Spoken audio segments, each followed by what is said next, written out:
Hello, good morning and welcome back to the fish locker out on the coast. Well, as you can see, the sun is just coming up behind me and we're out for a morning walk down on the Lizard Peninsula in Cornwall. That behind me being the Lizard Lighthouse. Now this is the most southerly part of mainland UK, right at the very tip. It is a lovely morning. It is just after 5 o'clock in the morning and you can see the sun's just coming up. Now it's a bit longer, the walk that I'm doing this morning, than the one that I did down by Land's End, and I will explain it. I will try and put a map in at the end to show you, but the place where I'm parked is the car park by the Lizard Light. And we're going to have a little walk down this way to go and see the old lifeboat station, and then we're going to double back and then we're going to follow the coast path all around the coast, right around that side. Now we have got a bit of a strong westerly which is coming in this direction, so I'm tucked in behind a wall a little bit now. It's going to get a little bit windy when we get down there, but then hopefully as we double back and go around onto the lee side of the Lizard we should be alright. But what a beautiful morning. There are tons of rabbits around. I hope I get a chance to show you some things. Quite a few birds of prey on the way here, and I thought, and then when I saw the number of rabbits I thought, I know why. We'll have a little talk about this lighthouse in a minute. I thought I would just get it up while the sun was coming up.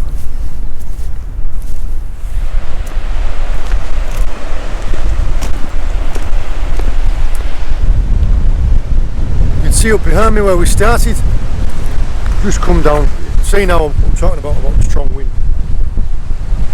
The little area you can see down here, we'll have a quick walk down there. We've got the very first lifeboat station, then the second, then the third. These are all disused now. We'll go down and have a look at them, and the new one is up over that way. We've had quite a lot of bad weather recently. So you can see there's an awful lot of kelp washed up.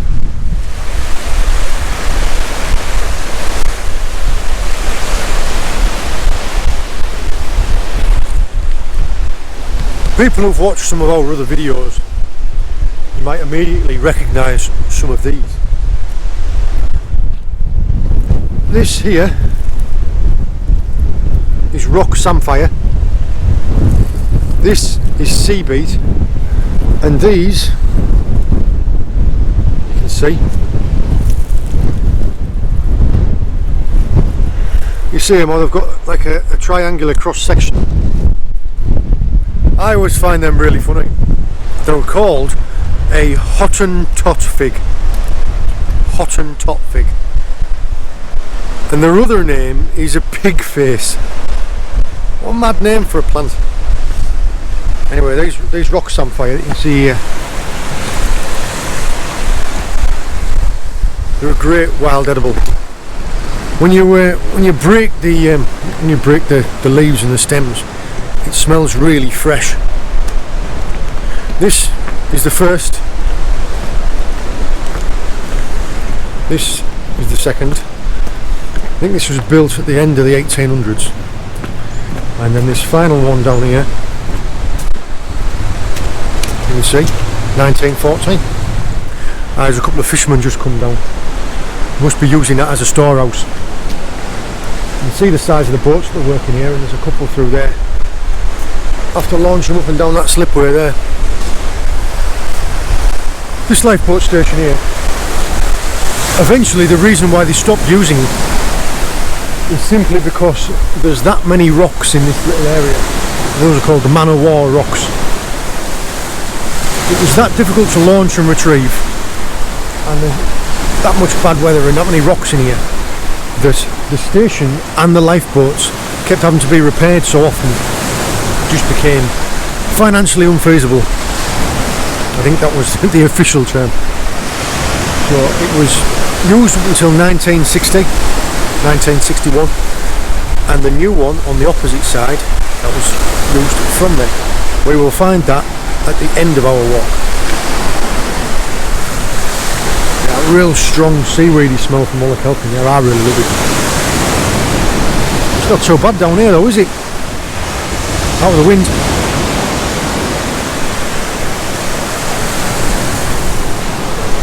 I don't know if we get to see them, but there are a lot of big grey seals.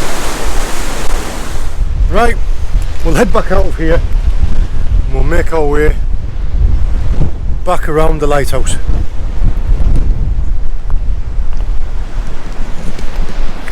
It does look like it's going to be a lovely morning. There we go.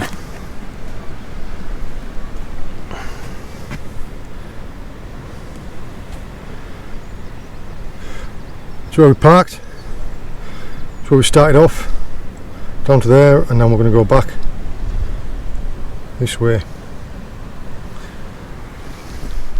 See what I mean by how many rabbits there are?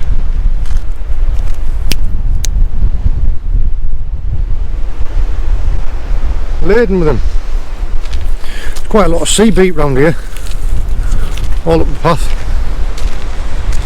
Just noticed this on the back of one of these fence posts, and if anybody local knows what it is, please tell me in the comments.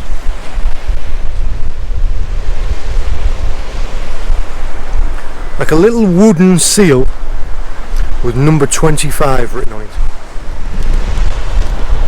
Well, this is the lizard light behind me, and those two big black trumpets are the foghorns. Now there's been a lighthouse here on the Lizard, I think since like the 1750s, so for like 260 years there's been a lighthouse here on the Lizard. It was originally, it was a coal light, and then it became like all oil argon lamps, a collection of lamps and reflectors, and then it was an electric arc light. I can put a little bit of information into the description if you want to know, but you don't have to look far to realise why, because there's 1, 2, 3, 4, 5, 6, so many rocks, and also there's a ferry, there's 2 tankers, 3, 4, 5, 6, 7, there's a couple of ships, there's another cargo carrier, there's 2 big ones there, 2 more down on the horizon. It's an incredibly busy shipping area. Those foghorns, they used to be compressed air. I don't know how they work now. But imagine one of them goes off. It'd absolutely definitely it'd blow you off the side of the cliff. That's where we're heading to now. We're heading over into Housel Bay, and then that little station on the end, I will explain it when we get there.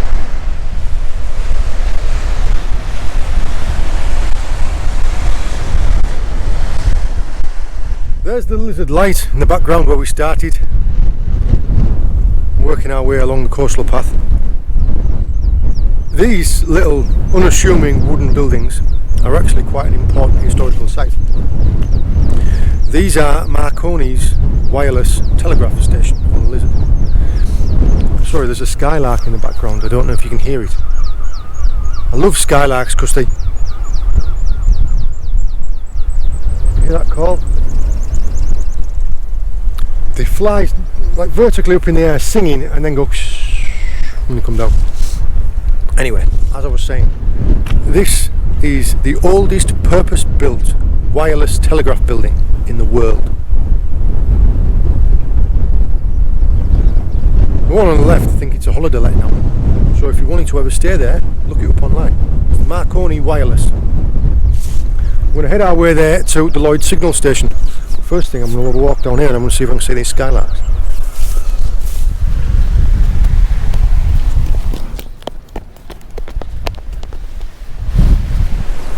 It is just breathtaking, isn't it?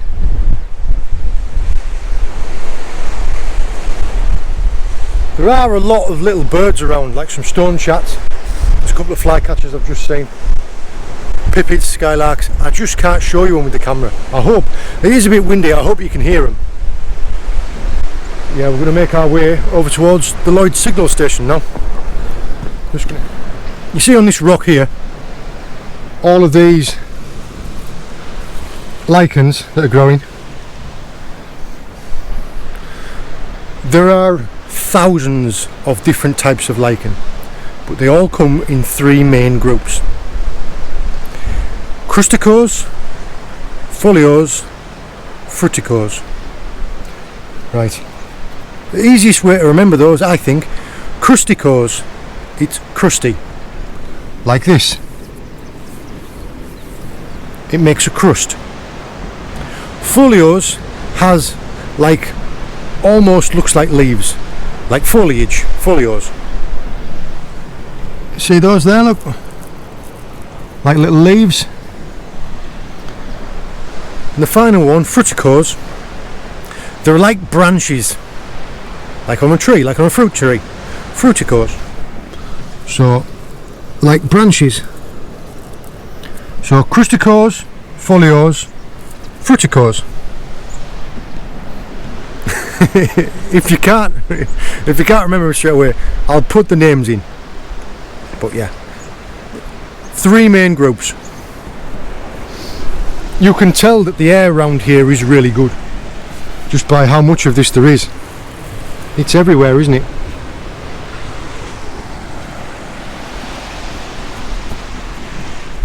Definitely my favourite time of day.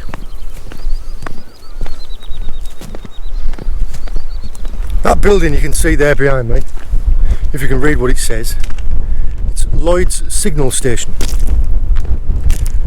And what that is, I think that's been there since like the 1870s. And what it was originally used for was sending semaphore signals. For those of you who don't know what a semaphore signal is in the olden days when ships used to be at sea, they'd be at sea for months at a time and they wouldn't be able to send any communications. This was often the first point in the UK what they came to. And on a clear day, what they used to do was they'd run up a set of flags. There was a universal list of flags that in sequence they meant different things. So they'd run up a set of flags up their mast and they'd look in a telescope and they'd write down what the message meant. And then this is something that I guess people take for granted now, is the online communication, the mobile phones, instant communication with anyone around the world. They used to communicate with flags and then they'd write down what the message meant and either put it in the post or they'd put a rider on horseback, ride 10 miles to the nearest town with a telegraph, which was Helston, and then send it with a telegraph. How incredible is that? I mean, you've been on a ship for months. You literally come in and you had to send a message by flags. So I can't imagine it being like a very complicated message. They'd read it. There's a couple of magpies sat on top of there. They'd read it, write a message down, put a guy on a horse, and then he'd ride to nearest town, and then they'd send it by telegraph. Incredible, isn't it? It's I think it's a holiday let now. Sadly, as most things are down here in Cornwall. And that there is a coastal lookout. It's turning out to be lovely now. As soon as you get out of the wind, nice bit of sun. Yeah. Hopefully, it's nice and sheltered on the other side of there. We might even be able to get the wetsuit out. I wonder what you catch round here. Right, this, I don't know if it'll show, but we started off there and we are now here. We're going to walk round to there, and then if it's nice and sheltered in there, I'm going to walk back along the main road to get the van with my wetsuit in, and we'll go and have a little dive.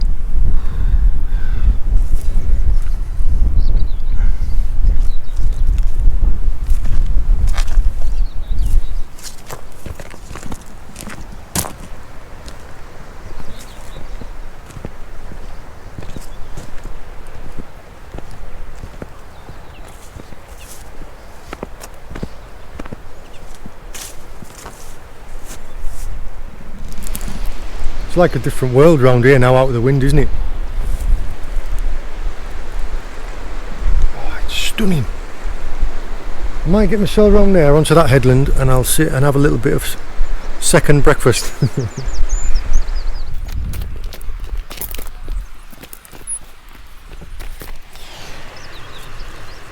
Red campions, sheep's pit, sea carrot, bird's foot trefoil, I like that the bracken's starting to come out. So he's got quite a nice stripy snail on there. Oh, here's one. This nice purple plant next to these sheep's bits is called betony. These are pretty, aren't they? Might just be snails to some people, but they are really pretty.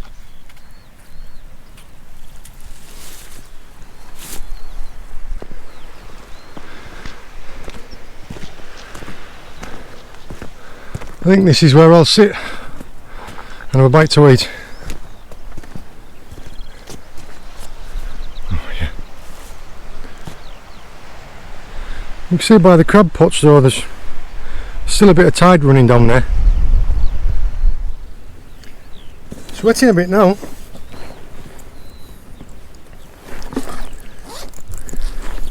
It was alright round there where I was getting a breeze, but not here.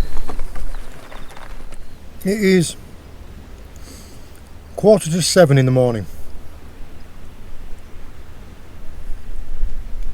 I haven't seen another person other than those two fishermen down in the cove. It is stunning round here. Absolutely stunning. I'll have to come back here with James. I'll come back here with the kids. The only problem is they don't like getting up early in the morning.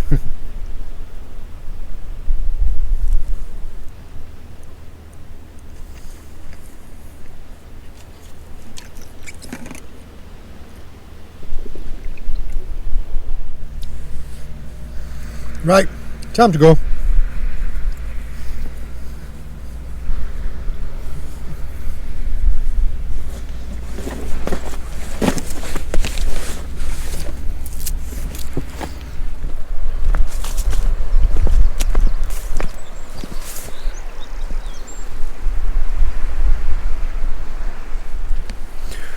This is another one of those instances where I really wish that you could smell what I can smell, because this honeysuckle here is absolutely beautiful.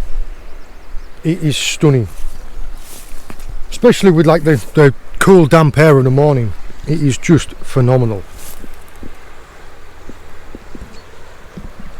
Just down there in the distance you can see the lifeboat station. We'll have a look at that in a second when we get closer, but this is stunning. There is an example of the type of lichen that I was talking about, where it's foliose, like foliage leaves.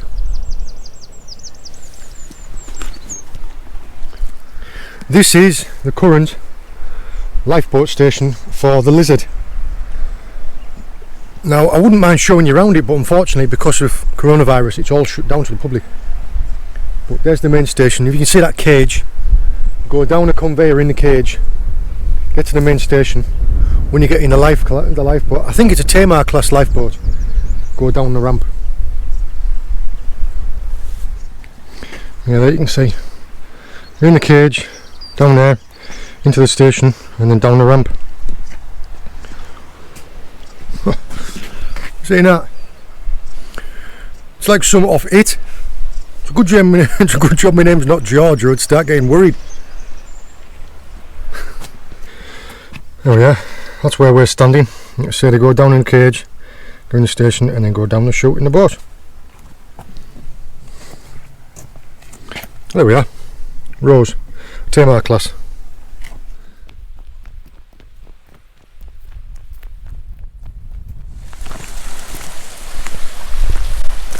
This is a lovely little spot. It is quite sheltered down here, I'm glad. It's not perfect, but it's better than it was on the other side. I'm going to go and get my suit and see if we can't have a look and see what it's like underwater. Now the coastal path, it was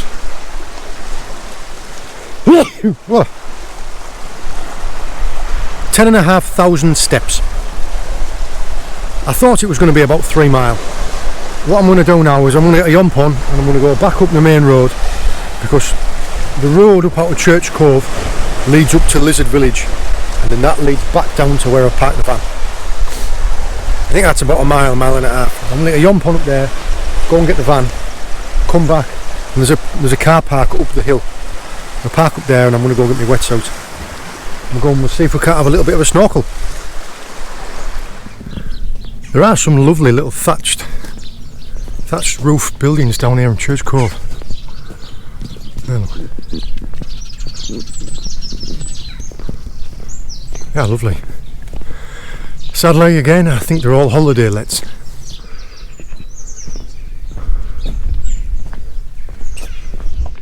Well, I made it back to the van.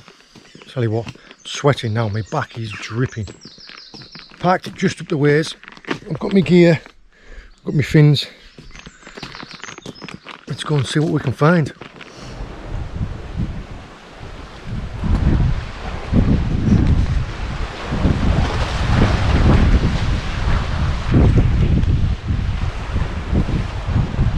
Ta-da!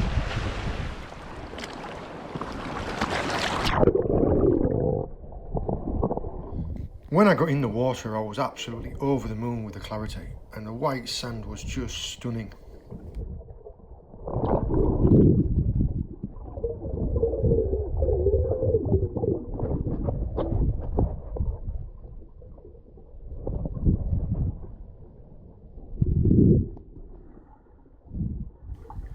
It wasn't long before I found my first spider crab cutting about the place.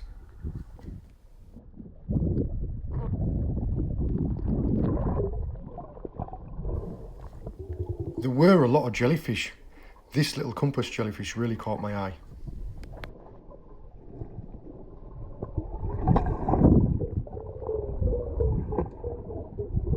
I did find a lot of snakelocks and anemone on this dive, but this one was a really big one.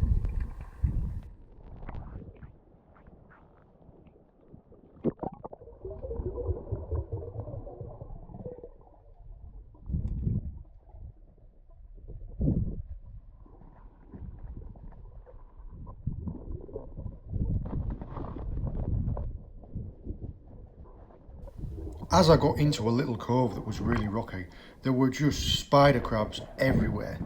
Most of them were female, but with the odd larger male hiding around in amongst them.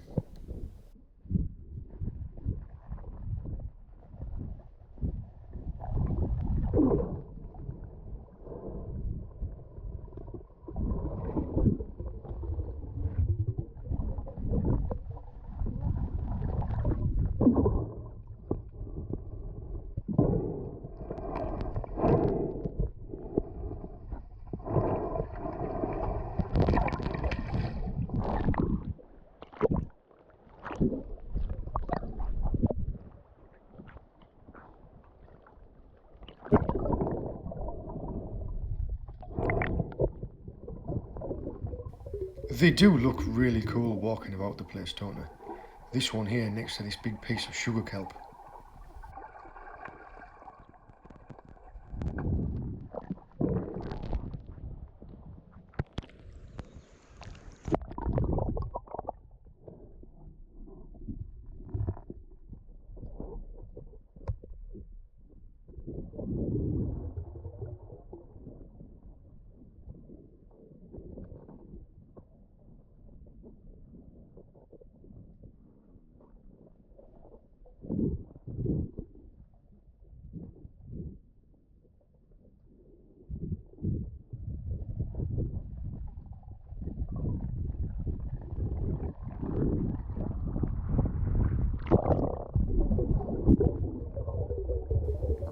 I did find that every big isolated piece of rock had its own big Ballan wrasse on it.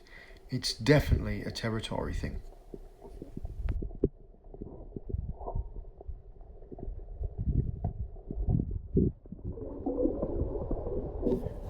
Can you see it yet? You see those two little round things?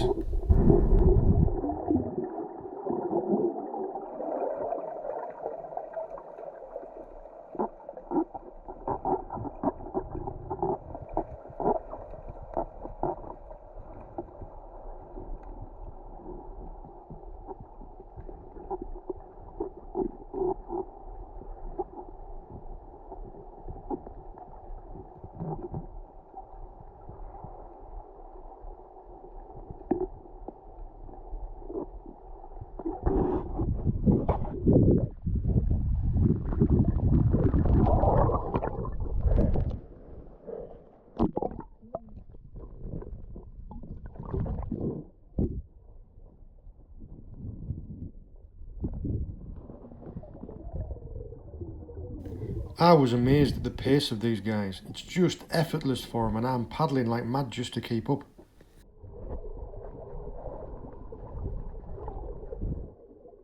Away lads, come on, calm down, she's not worth it.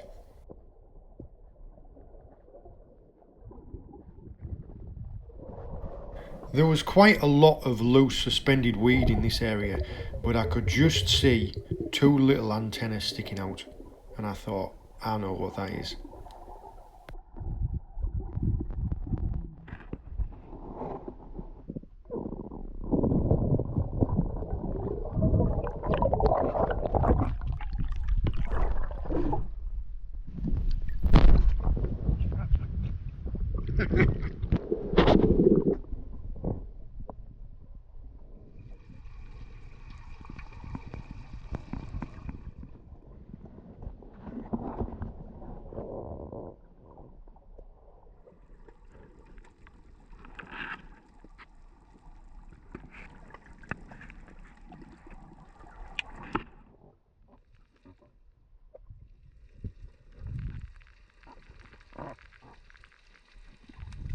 I've got out of the water now. My bag's still here, which is nice. It's always nice when someone doesn't steal your gear in it. I've got a fantastic lobster. I'm absolutely made up with that. That was incredible. I was just kind of cruising along like that, and I saw two claws sticking out, and I thought, oh yes. And then I found this guy literally just as I was climbing out of the water there. So I thought I'd get him out to have a look at. Crazy looking, aren't they?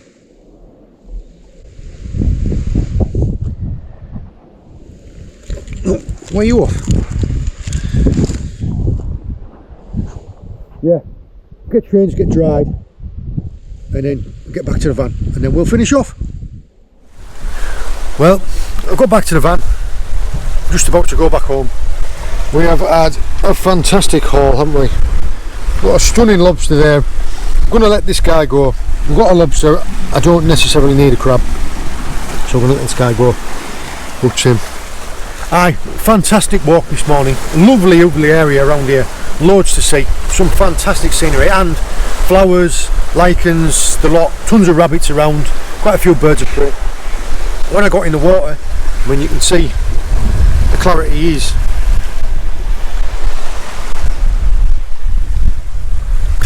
stunning. When I got in there, I wasn't disappointed at all. Yeah, I went all the way around underneath the slipway of the lifeboat station. That was cool. Loads of massive wrasse. I hope I managed to show them well enough on the camera. They were just really fast, but they were like, gotta be £5–6. I mean, I thought I'd seen some big ones on Mullion, but aye, this spot, I'm definitely going to be coming down here with the spinning rod with some float and probably some little hardback crabs.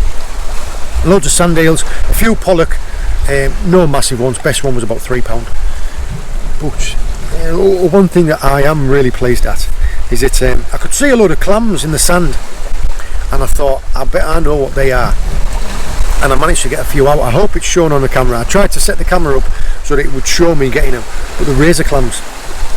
Now, if I'd have known that there'd been a load of them there, I would have brought a bottle with some salt in, and I would have got a dozen of them, because they were cracking sizes. As it was, I got like 3 or 4 of them out of the sand. I just put them back. But I know they're here now, so I'll be coming back. Another fine day when I've got the kids with me and they've got their wetsuits. We'll come back and we'll get a few more in. Like some of the deepest spots that I dive down to out there, got to be like 7–8 metres. This guy is coming home with us. Now, if we can, if we're able and the weather is fine, we'll possibly go and do a beach cook-up. We'll have a family beach cook-up. If not, if the rain comes on, which it might, we'll just cook them at home. But yeah, let's get going. It turned out to be a beautiful day, as you can see. So, Fishlocker Junior, Mrs. Fishlocker and I have come down to the beach. I'm not Fishlocker Junior. What are you then? James. Just James, okay. We've just set up a little camp, and just James and I are going to have a little quick walk down to the water. So we can have a paddle. So we can have a paddle. While Mrs. Fishlocker cooks the lobster that we found earlier. Oh, what do you need to do when you're walking across here? Be very careful. You have to be very careful, don't you? For the cooking, as you might have seen in some of our other videos, when you're boiling shellfish, we usually say clean seawater or fresh water with salt added. And people have asked me, they've said, well, what's clean seawater? I say, well, that's clean seawater. Absolutely crystal clear with nothing else in it.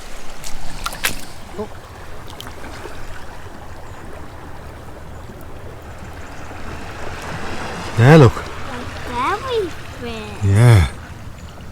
Wow, that is a special one, isn't it? We found a dioica, Mom. Oh. Isn't that cool? Why is he not swimming? He's not swimming because there's no waves. He's just having a little rest.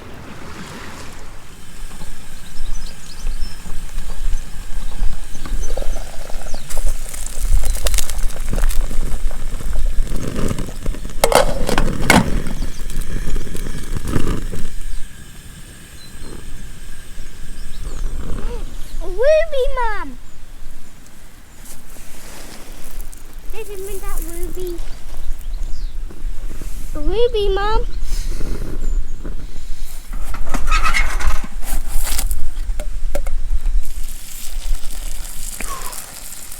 Bring it over here. I'll grab it and lift it onto the rock. It's hot. It's alright. There we go. Gonna sit this in there? Yeah. There you go. Oh, look at that.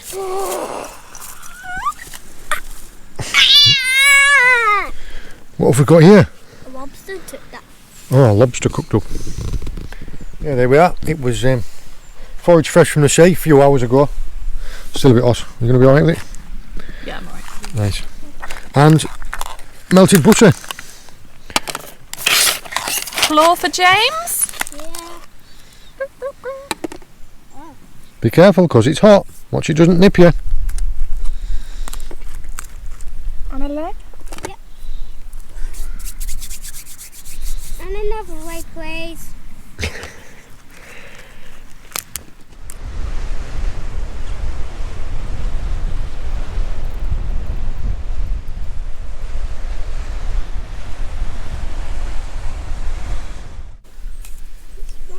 No, it's not. We don't. Sorry, I've stripped on the leg. Boom!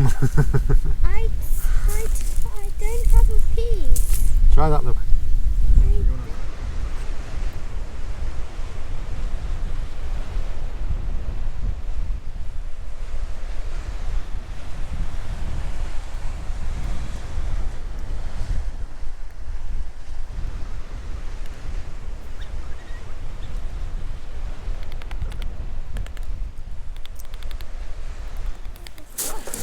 Right, well, while James is busy working his way through all the legs, you're doing some good tapping there. That was absolutely delicious. Just with some melted butter. And James, what do we say? Bye, God, the fish water. See you later.